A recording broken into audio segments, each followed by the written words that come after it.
Opposition spokesman on education Ronny Thwaites is urging the government to come clean on the challenges facing the primary exit profile PEP examinations. Mr. Thwaites accuses the education minister of misleading the country about the performance of candidates in the PEP mock exam. We have the details in this report.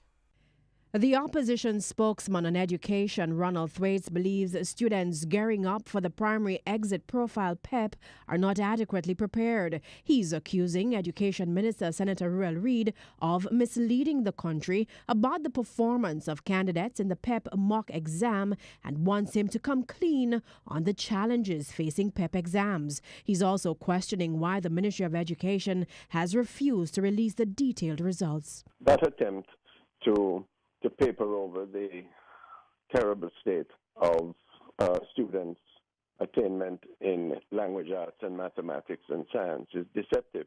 There is no other description. And it shows a contempt for the children's situation. Urgent action is needed now to correct this.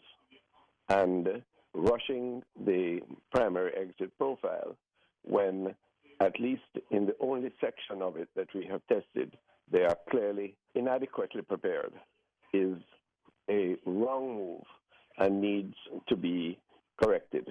The Education Ministry had reported that 83% of students met the standards for English language and 22% for science. However, a breakdown of the scores were outlined by State Minister Floyd Green in the House of Representatives on Tuesday. The numbers revealed that a vast majority of students did not achieve mastery in the subjects in which they were tested. Mr. Thwaites is suggesting that an immediate survey be done by an independent body of educators of all primary schools. He says this should determine the adequacy of teaching, learning, and reception of the new standard curriculum. On the basis of that, remedial assistance should be given, far more intense than at present. No student should be promoted without having the appropriate level, the satisfactory level, not near mastery, full mastery of all the subjects tested. And I believe that this will require a rethinking of the examination to be taken in March.